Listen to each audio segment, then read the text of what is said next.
नमस्कार. संघर्ष वृत्तवाहिनीमध्ये आपलं स्वागत. घेऊया ठाणे आणि आसपासच्या परिसरामधील घडणाऱ्या महत्त्वाच्या घडामोडींचा आढावा. ठाण्यातील पाचपाकडी भागात उभारण्यात आलेले प्रति तुळजापूर मंदिर हे सर्वांचेच असेल आणि या मंदिरावरती कुणाचाही ताबा नसेल असे राष्ट्रवादीचे आमदार जितेंद्र आव्हाड यांनी पत्रकारांशी बोलताना सांगितले. तुळजापूर मंदिरात ज्याप्रमाणे 365 दिवस पूजा अर्चा होते त्याचप्रमाणे या मंदिरातही पूजा अर्चा होईल. त्यामुळे हे मंदिर भविष्यामध्ये प्रति तुळजापूर मंदिर म्हणून उदयास येईल आणि सर्वसामान्यांचं श्रद्धास्थान बनेल असंही ते म्हणाले आहे. काळ्या पाषाणामध्ये हे मंदिर उभारण्यात आलं आहे. थेट तामिळनाडूचे सेलम आणि आंध्र प्रदेशातील विजयवाडा येथील दगडखाणीतून कृष्णशिळा कर्नाटकातील मुर्डेश्वर येथे आणण्यात आल्या. असेंड एडकॉमचे संदीप लोट यांच्या सल्ल्यानुसार वास्तुविशारद संजय बोबडे यांच्या मार्गदर्शनाखाली दानश्री शिल्पकला केंद्राचे मंजुनाथ देवाडिगा यांनी या कृष्णशिळांना आकार देण्यास सुरुवात केली. शिखर कलश, नवग्रह, दगडी स्तंभ, आकर्षक कलाकुसर, हत्ती या कृष्णशिळेतून साकारून ठाण्यामध्ये आणण्यात आले. काही शिळांना ठाण्यातच आकार दिला गेला आणि प्रत्यक्ष मंदिर उभारण्यास सुरुवात झाली. लोप पावत असलेल्या हेमाडपंथी शैलीला पुनर्जीवित करीत हे मंदिर येथे साकारलं आहे. पाषाणाव्यतिरिक्त अन्य साधनांचा वापर न करता हे मंदिर येथे उभारण्यात आलं आहे असं आव्हाडांनी सांगितलं. तर या मंदिरावरती 29 एप्रिल रोजी कळसाची स्थापना करण्यात येणार असून ब्रह्मचारीच्या हस्ते कळसाची मंदिरावरती स्थापना करण्यात येणार आहे.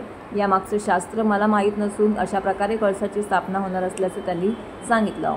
तर 30 एप्रिल मंदिरातील तुळजाभवानी मूर्तीची प्राणप्रतिष्ठापना ज्येष्ठ नेते शरद पवार आणि त्यांच्या पत्नी प्रतिभाताई पवार यांच्या हस्ते होणार असल्याचं त्यांनी सांगितलं. झालं तर तुळजापूरची प्रतिकृती अगदी तसं म्हणता येणार नाही, पण त्याची प्रतिकृती इथे निर्माण करण्यात आलेली आहे. ह्याच्यात कुठेही दगडाशिवाय काय म्हणजे पाषाणाशिवाय काहीच वापरलेलं आहे. म्हणजे पायऱ्यांपासून गर्भगृहातील देवीचे ते बसणार आहे ते सगळं पाषाणातनं त्याची निर्मिती झाली. कळस सुद्धा पाषाणाचा आहे. म्हणजे कळस ज्याच्यावर बसणार आहे तिथपर्यंत पाषाण आहे. आता मला तुम्हाला सगळ्यांना आमंत्रण द्यायचंय ते म्हणजे 29 तारखेला 4 वाजता ह्याच्यावरती कळस चढवण्यात येईल. त्याच्या आधी सकाळपासून त्या कळसाची पूजा करण्यात येईल. आता मंदिर तसं पूर्ण झालेलं नाही कारण का कळस नाही आहे. आता त्याच्यावरती कळस लावण्याची वेळ ही 29 तारखेला 4 वाजता मुहूर्त आहे.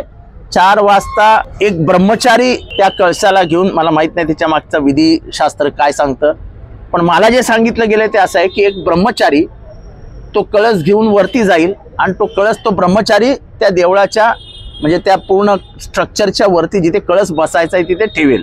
आणि मग सकाळी 30 तारखेला माननीय शरद पवार साहेब आणि आमच्या वहिनी साहेब यांच्या हस्ते प्राणप्रतिष्ठा होईल 9:55 आणि हे मंदिर पूर्ण म्हणजे लोकांसाठी, जनसामान्यांसाठी खुलं करण्यात येईल. या मंदिरावरती कोणाचाही ताबा नसेल.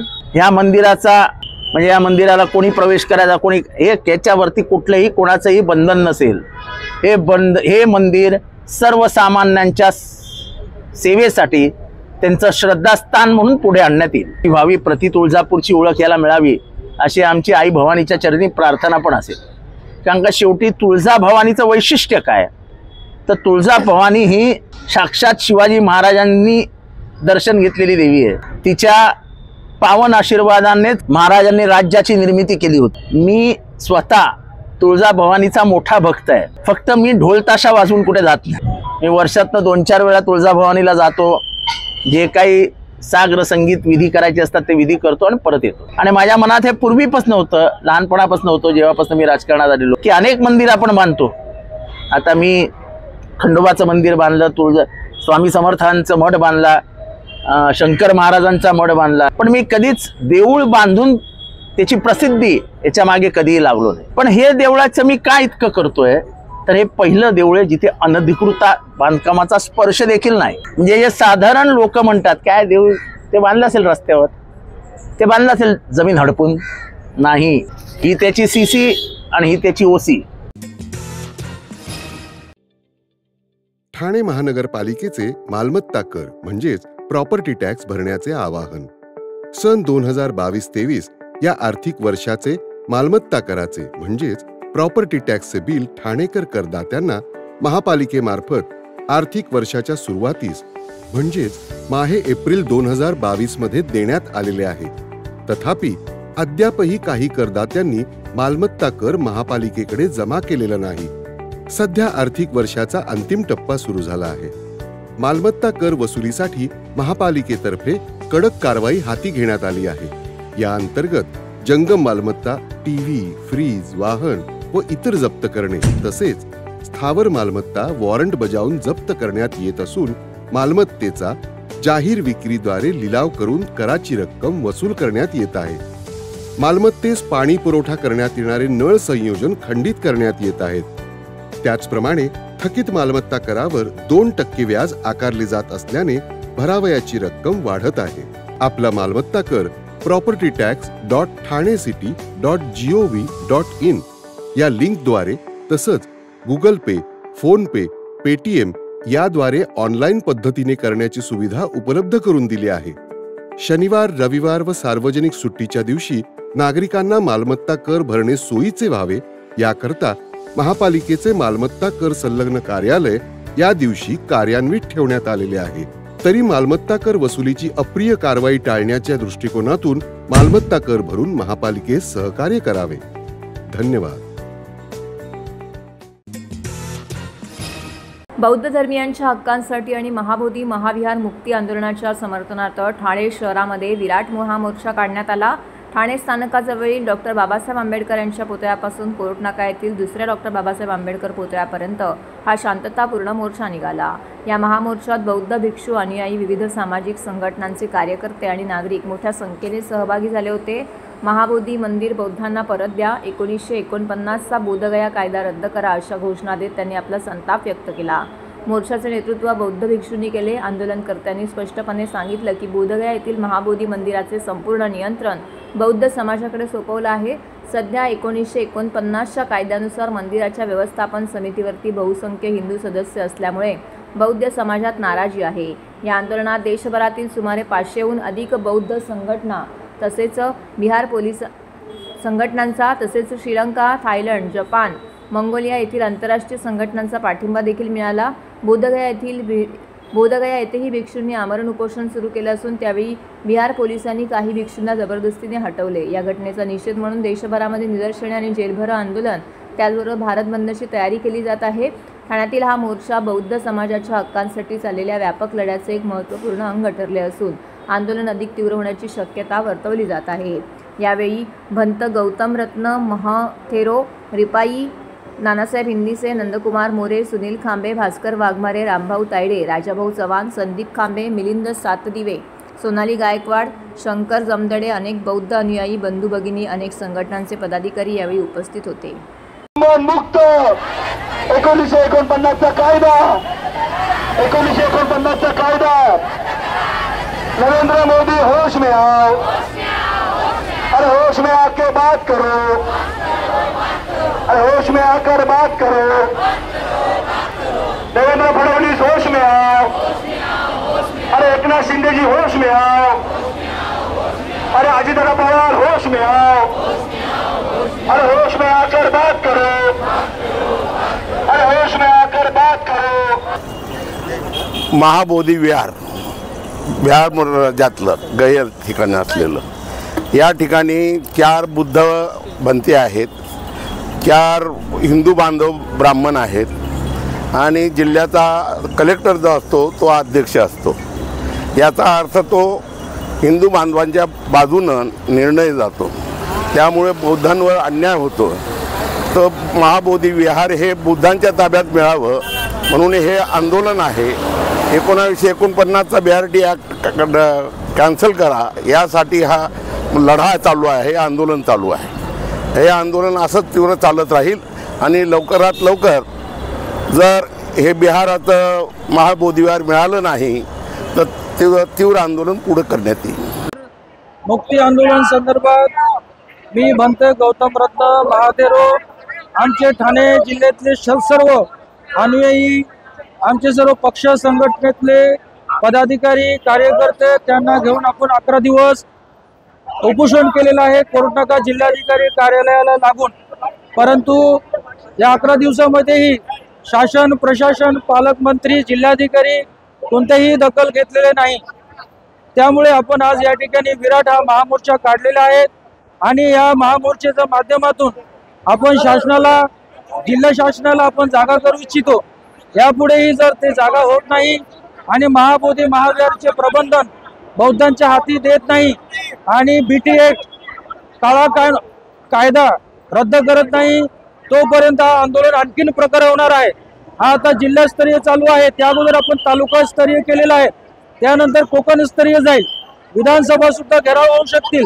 इथे परमिशन आहे नाही आहे त्याची आमची इथे या ठिकाणी बरेच कार्यकर्ते आहेत, ते बरोबर ते योग्य पारदर्शक आहे, त्यासाठी कोणत्याही मार्गाने आंदोलन जाऊ शकतात।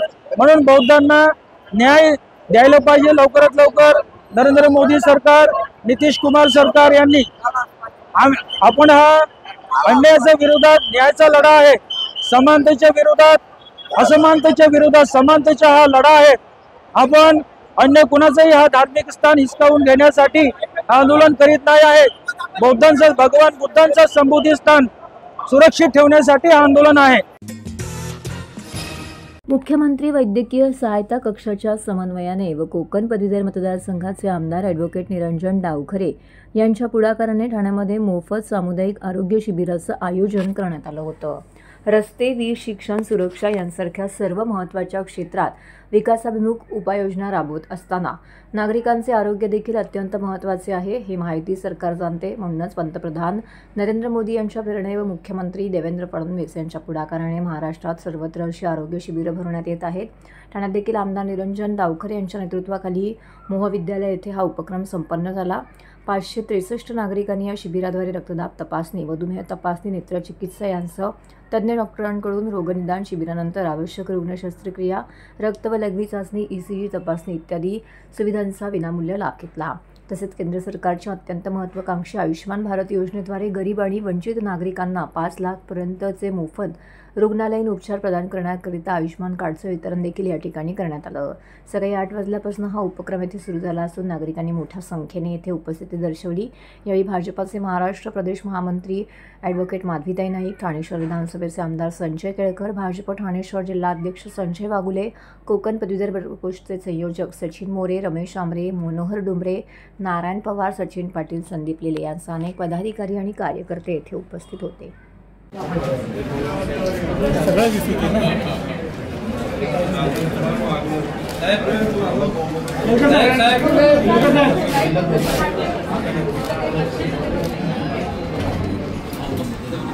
हा माननीय मुख्यमंत्री देवेंद्रजी फडणवीस यांचा अत्यंत क्रांतिकारी आणि राज्याला उपयुक्त असा कक्ष पण आहे आणि हा कार्यक्रम आहे आणि याच्यामध्ये अनेक प्रकारच्या तपासण्या या पुढच्या काळामध्ये केल्या जाणार आहेत। यापूर्वी निर्णय या ठिकाणी कॅम्प घेतले, परंतु हा सहाय्यता कक्षेच्या माध्यमातून मोठ्या प्रमाणात मेगा कॅम्प म्हणता येईल, शिबिर असा आहे। आमचे सहकारी आमदार निरंजन डावखरे आणि इथली आमची भारतीय जनता पार्टीची संघटना यांच्या पुढाकाराने आज MS हायस्कूलमध्ये या कॅम्पची सुरुवात झालेली आहे आणि चौफेर जो एवढी मोठी डॉक्टरांची या ठिकाणी टीम आहे, 100च्या वर जवळजवळ डॉक्टर या ठिकाणी आहेत, त्याच्यानंतर नर्सेस आहेत, 400 मेडिकल स्टाफ आहे आणि पूर्ण ठाण्याला या ठिकाणी आरोग्यसेवा आणि या ठिकाणी तपासणी उपलब्ध होईल अशा प्रकारचा हा मेगा कॅम्प म्हणायला हरकत नाही। मी ठाणेकरांना आवाहन करेन की अशा प्रकारचा कॅम्प जो आहे त्याचा आपण अवश्य लाभ घ्यावा। या माध्यमातून वैद्यकीय कक्ष तर अनेक प्रकारची मदत करतेच आहे। आपण बघितलं असेल की 48 तासामध्ये देखील उपचाराकरता आणि कुठल्याही सर्जरी करता मुख्यमंत्री वैद्यकीय कक्षाने तात्काळ त्या ठिकाणी निधी वर्ग केलेला आहे। फडणवीस साहेबांच्या अतिशय जिव्हाळ्याचा विषय हा या मुख्यमंत्री आरोग्य शिबिराच्या माध्यमाने पूर्ण राज्यभर राबवला जातो आहे। रामेश्वर नाईक यांना या विषयासाठी राज्याची नियुक्ती केलेली आहे आणि त्याचबरोबर ठाण्यामध्ये सर्वच ठिकाणी हे कॅम्प्स टप्प्याटप्प्याने होणार आहेत। महिन्याच्या दर शेवटच्या रविवारी या कॅम्प्सचं आयोजन केलं जाणार आहे, ज्याच्या माध्यमाने सर्व पद्धतीचे उपचार हे लोकांना मोफत हे उपलब्ध होणार आहेत। या माध्यमाने जे पेशंट्स ज्यांना ऑपरेशन लागणार ते ऑपरेटिव्ह जे पेशंट्स आहेत त्यांना मुख्यमंत्री सहायता निधीमधनं त्यांच्या ऑपरेशनचाही खर्च केला जाईल फॉलोअपही मुख्यमंत्री कार्यालयाच्या माध्यमाने त्या हॉस्पिटलमध्ये होणार आहे आणि याच्यामध्ये जे महात्मा फुले योजनेमध्ये एम्पॅनल हॉस्पिटल आहेत तेही या इकडे उपलब्ध आहेत. जवळपास 400-450 मेडिकल स्टाफ म्हणजे डॉक्टर आहेत, नर्सेस आहेत, या सगळ्या या इकडे उपलब्ध आहेत. याच्यामध्ये जी केस फाईल तयार होईल त्या सगळ्या केस फाईलचा वैयक्तिक पाठपुरावा हा मुख्यमंत्री कार्यालयाच्या माध्यमाने हे निश्चितपणे होणारच आहे. सहायता कक्ष याच्या माध्यमातून आज ठाणे शहरामध्ये नौपाडा विभागामध्ये आमदार निरंजन डावखरे व भारतीय जनता पार्टी ठाणे शहर जिल्हा यांच्या संयुक्त विद्यमाने या ठिकाणी वैद्यकीय शिबिर आयोजित केलं आहे. मुख्यमंत्री वैद्यकीय सहायता कक्ष जो आहे पूर्ण महाराष्ट्रामध्ये वैद्यकीय शिबिर घेत असतो. आज ठाण्यामध्ये सुरुवात झालेली आहे. ठाणे शहरामध्ये आमची 18 मंडळ आहेत भारतीय जनता पार्टीची. दर महिन्याला शेवटच्या रविवारी प्रत्येक विभागात हा मुख्यमंत्री वैद्यकीय सहायता कक्षाच्या माध्यमातून हे आरोग्य शिबिर होणार आहे. जास्तीत जास्त ठाणेकर नागरिकांनी या वैद्यकीय शिबिराचा लाभ घ्यावा जेणेकरून वेगवेगळ्या प्रकारचे ऑपरेशनं या वैद्यकीय सहायता शिबिरामधनं मोफत होणार आहे. आणि मग या ठिकाणी आयुष्यमान कार्ड असेल, आभा कार्ड असेल, वेगवेगळ्या प्रकारचे टेस्टिंग असतील, या सर्व टेस्टिंग या ठिकाणी मोफत होत आहे. की एकतर महाराष्ट्र सरकारचे मी खूप आभार मानेन, कारण हल्ली आजारापेक्षा देखील आजारासाठी होणारा खर्च आणि त्याच्यासाठीची धावपळ याच्याने माणूस, सर्वसामान्य माणूस जो आहे तो आधी खचून जातो. परंतु या कक्षाच्या माध्यमातून अनेक ठिकाणी अशा शिबिरांच्या माध्यमातून तुमचा प्राथमिक आजार आणि त्याच्यानंतरचा जो काही उपाय आहे याच्यासाठीची खूप मोठी सुविधा इथे दिली जाते. आमदार निरंजन डावखरे, आमदार संजय केळकर आणि भारतीय जनता पक्षाची आमची संपूर्ण टीम यांच्या माध्यमातून इथे आता खूप चांगल्या प्रतिसादामध्ये हे शिबिर संपन्न होते. मराठा सेवा संघ ही सार्वजनिक सामाजिक नोंदणीकृत संस्था असून युगपुरुष पुरुषोत्तम खेडेकर यांच्या मार्गदर्शनाने महाराष्ट्रात गेल्या 35 वर्षापासून समाज प्रबोधनाचे व समाजसेवेचे कार्य अखंड सुरू आहे.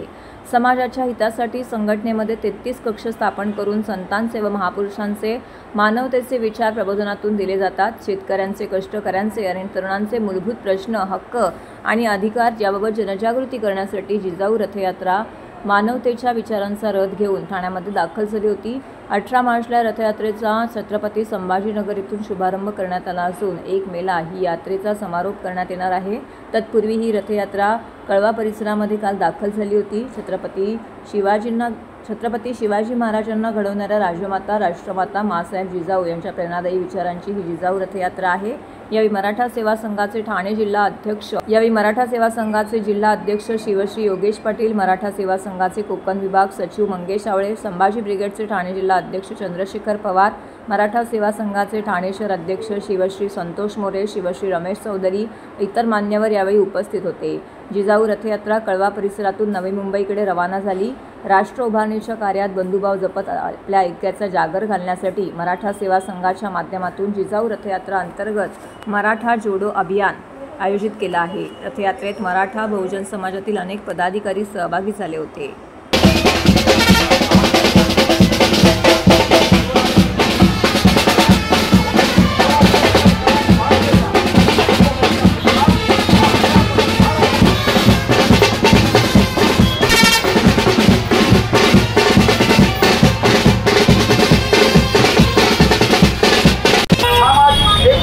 काम प्रबोधन केलेलं आहे.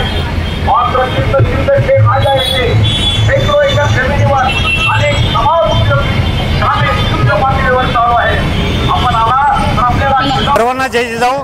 राष्ट्रमाता राजमाता जिजाऊ सर्वप्रथम विनम्र मराठा जनसंवाद दौरे मराठा सेवा संघाच्या वतीने जिजाऊ रथयात्रा मराठा जोडो अभियान या महाराष्ट्रामध्ये 18 मार्च 2025 वेरूळ इथून शहाजी महाराजांच्या गडीहून निघालेली ही जिजाऊ रथयात्रा 45 दिवसाचा प्रवास करून लाल महाल पुणे येथे याचा समारोप होणार आहे. या रथयात्रा काढण्यामागचा हेतू असा आहे की मागच्या 2 वर्षामध्ये महाराष्ट्रामध्ये जी परिस्थिती निर्माण झालेली आहे, जातीमध्ये तणाव निर्माण झालेला आहे, या 18 पगड जातीला बरोबर घेऊन गेली 35 वर्ष मराठा सेवा संघाने एकोप्याचं काम केलेले आहे आणि मराठा या शब्दाची व्याख्यासुद्धा मराठा सेवा संघाने सुरुवातीपासून अशी केलेली आहे। राष्ट्रगीतामध्ये मराठा सिंध गुजरात मराठा, पंजाब सिंध गुजरात मराठा या अर्थाने मराठा किंवा छत्रपती शिवाजी महाराजांनी आपल्या आरमारामध्ये 18 पगड जातीच्या सैनिकांना एकत्र करून त्यांना मावळा या नावाने संबोधलं होतं। त्या छत्रपती शिवाजी महाराजांच्या आरमारामध्ये 18 पगड जातीची लोक होती, त्यामध्ये मुस्लिम होते, दलित होते, सर्व समाजाची लोक होती।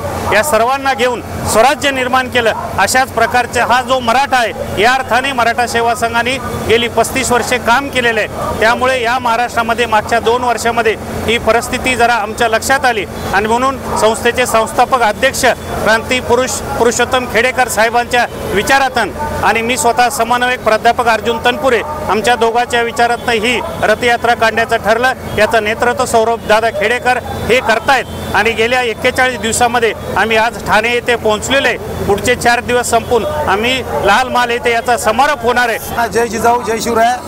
कालच आपण सर्व मीडियांना आम्ही सांगितलं होतं त्या पद्धतीप्रमाणे आज खूप जल्लोषामध्ये खूप उत्साहामध्ये ठाणेकरांनी घोडबंद रस्त्यावरून येताना इथपर्यंत आत्तापर्यंत आम्हाला थांबत प्रत्येक ठिकाणी आमचं जिजाऊ रथयात्रेचं स्वागत केलेलं आहे। ही जी रथयात्रा आहे हा नुसता जिजाऊचा रथ नाही तर हा समतेचा रथ आहे, हा न्यायाचा रथ आहे आणि हा पुस्तक दानाचा पण सुद्धा रथ आहे। या दानातून आज आम्ही सर्वांना हेच सांगू इच्छितो की ही जी समतेचा जो हा संदेश देताना प्रत्येक माऊली आया बहिणी त्या सुरक्षित राहायला पाहिजे, त्यांना न्यायदान मिळालं पाहिजे, त्याचबरोबर त्यांना एक प्रकारचं कौटुंबिक माहोल मिळाला पाहिजे आणि हे सगळं करण्यासाठीच ही जिजाऊ रथयात्रा आम्ही केलेली आहे। आताच आमचे समन्वयक तनपुरे साहेबांनी सांगितलं की हे सगळं करत असताना जिजाऊंच्या रथाची महती पूर्ण देशामध्ये कशी पसरेल आणि जेणेकरून ह्या राज्यामध्ये नव्हे तर या देशामध्ये एकोपा कसा निर्माण होईल हेच करायचं आहे। हा सशस्त्र भारत जर घडवायचा असेल तर सशस्त्र क्रांती घडली पाहिजे आणि हे क्रांतीची बीजं हे या महाराष्ट्रातनं प्रत्येक वेळेला फेकलेली आहेत आणि ती दगडावर फेकल्यावरती सुद्धा त्याचे भाले तयार होतात। त्यामुळे ही महाराष्ट्राची जी भूमी आहे ही प्रामुख्याने ही लढवय्यांची भूमी आहे आणि ही क्रांतीची भूमी आहे। या क्रांतीच्या भूमीला आणि ह्या आमच्या जिजाऊच्या रथयात्रेला माझा साष्टांग नमन आहे। तर हे होतं संघर्ष वृत्तवाहिनीचं आजचं बातमीपत्र। उद्या पुन्हा भेटू याच वेळी याच ठिकाणी ताज्या घडामोडींसह। तोपर्यंत नमस्कार।